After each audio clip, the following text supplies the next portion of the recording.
Now in this third part and final part, we can set about dealing with some of the little details.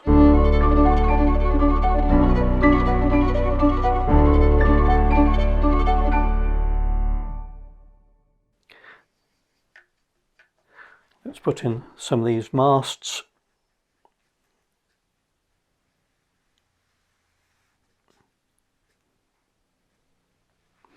The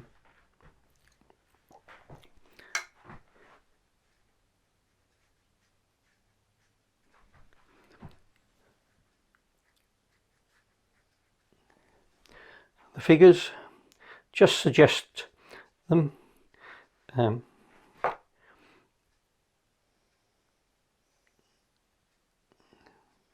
of light red for their faces, or heads I should say.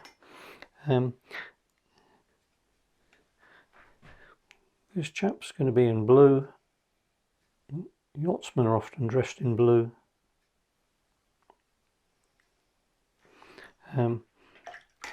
This chap can have a yellow life jacket on.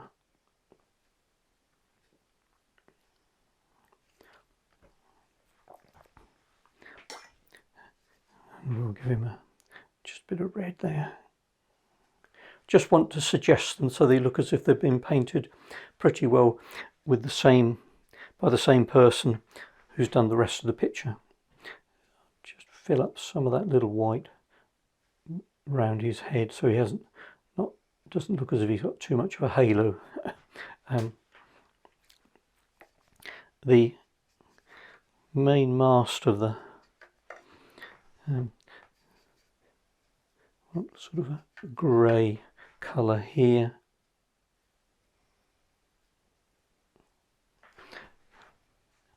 And then just do one, if you can, stroke.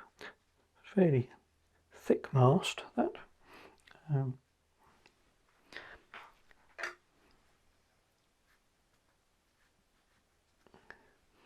And while we're at it, let's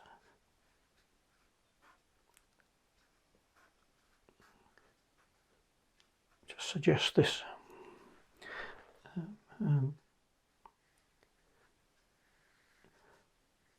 Transom around here. And there's bits of safety wire. You can't always see exactly where they are, so you pick it up, lose it, pick it up. I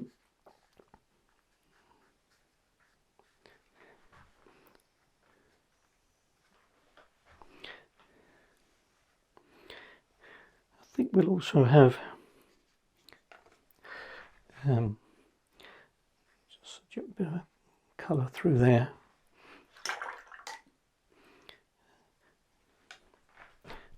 And, oops, just something to define that end of that boat.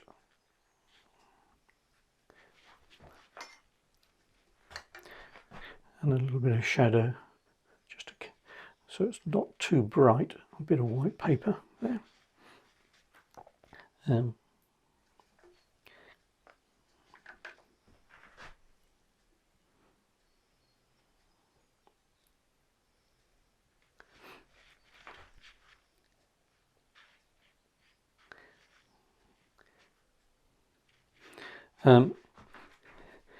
Bit of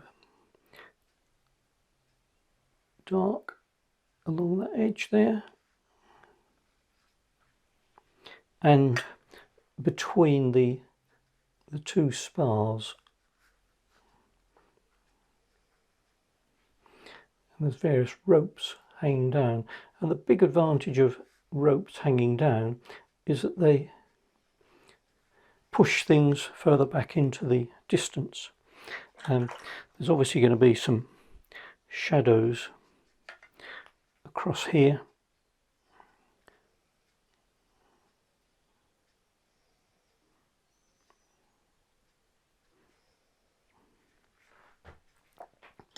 and some dark green shadows. Let's add a bit of ridging to here. Real darks there and here, all particularly underneath these.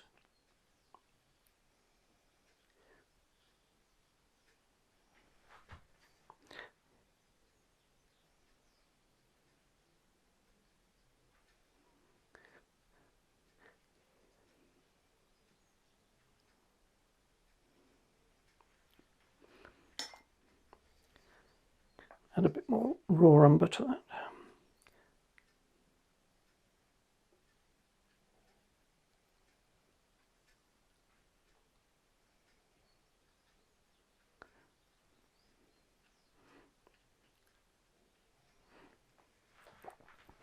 And a bit of green.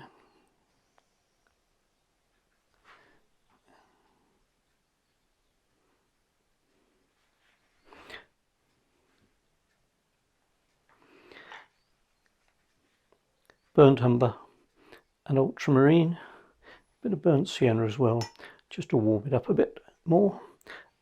Putting a warmer shadow here as it's in the foreground.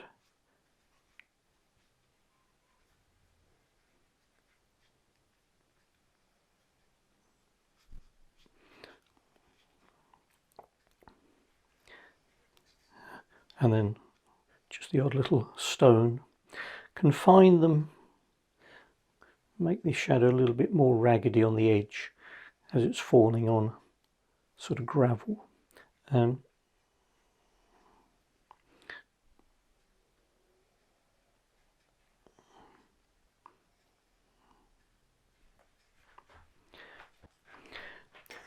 Now, final few marks of rigging. Don't make it too dark or too obvious. Let's have one here.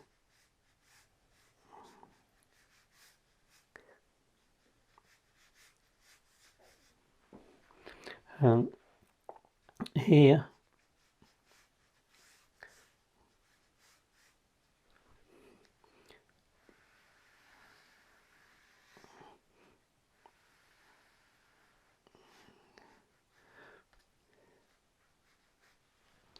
A little bit darker perhaps, low down where it's got the fastenings on the deck. This is at this time where I may do a little bit of overpainting just to emphasize various parts that I feel could be restated. Rope hanging down here,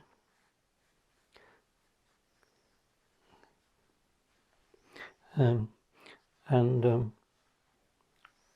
various ropes.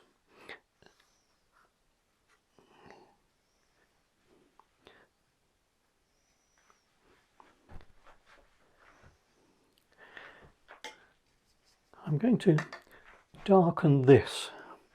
So I think we've got a lot of white paper, so just different colours.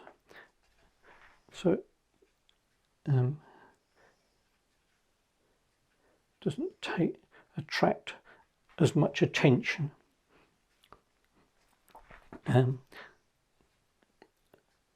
Put some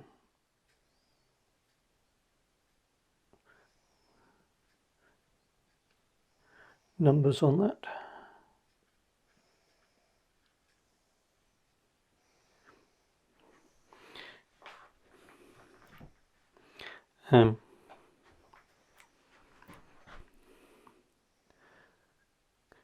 One or two other little marks. Other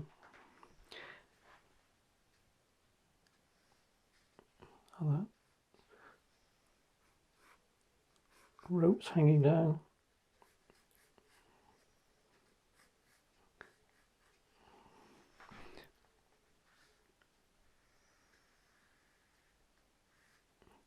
And this one, of course, goes behind.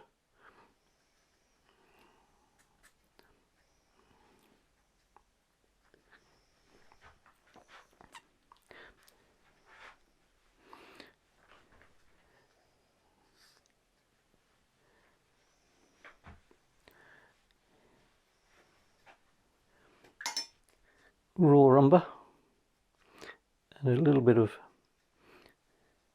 cobalt violet. Wipe some of it off just to make one or two sort of tracks here.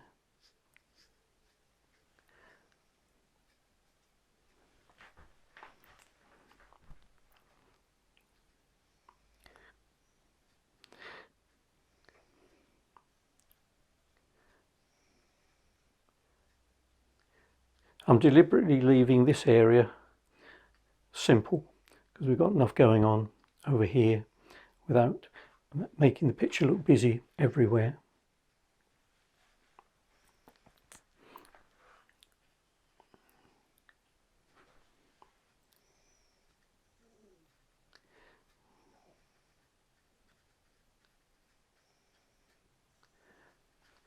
Just make that dark there. Just pull out the end of that boat. It's mainly to pull out the nice curve on that the bow of that boat.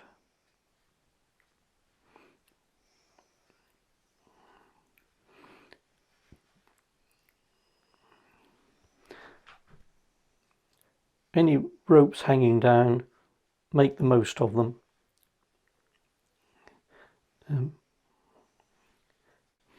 Now the last thing I'll do is just scratch out one or two little lights where I feel I could push things further back into the distance. For instance, we'll just indicate a little bit of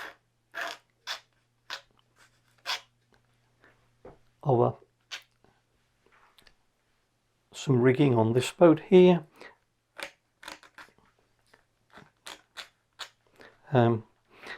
There's a piece of rope that hangs down there.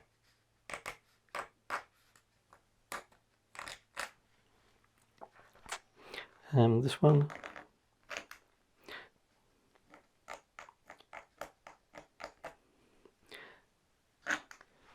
And some ropes hanging here. This one is where we've got light against darks, always helpful.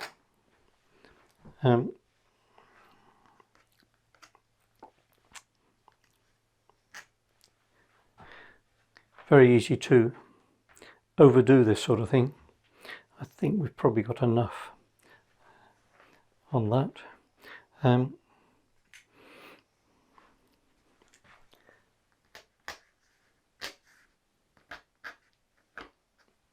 Just catch a little bit of light there and there.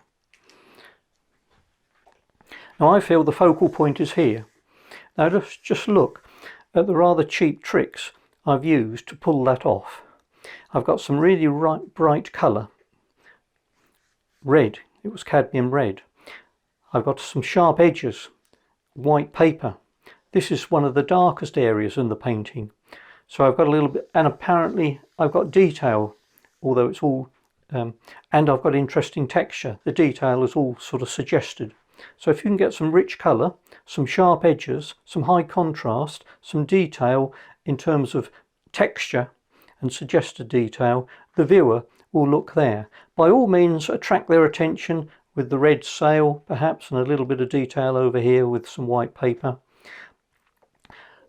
But they should keep coming back to here, and I've even thrown in a couple of figures so that the viewer's eye is drawn to where they would naturally look if they were there and walking towards the creek.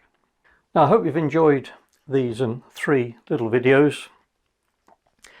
Now remember, if you want to paint loose, fresh, lively watercolours, it's about concentrating on a myriad of different things. I think the most important thing is to keep your paint nice and fresh. So don't think that you're going to get rich colour if you're scrubbing around in dried up paint. Your paint needs to be really soft. And then it's all about the touch. Be firm, fill the brush with paint and apply it in an emphatic, definite, almost deliberate way. But you're the appearance should almost look casual, but it's a deliberate casualness.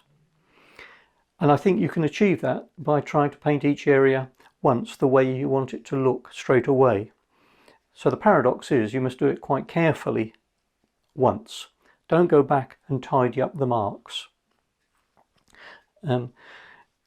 Detail is not the opposite of being tight, but just suggest the detail and paint it in the same manner and spirit as you've painted the larger areas. Don't be frightened of having large areas like the sky and the foreground in this painting simple, so that the viewer goes to where the focal point is. Well, thanks for watching and enjoy your painting.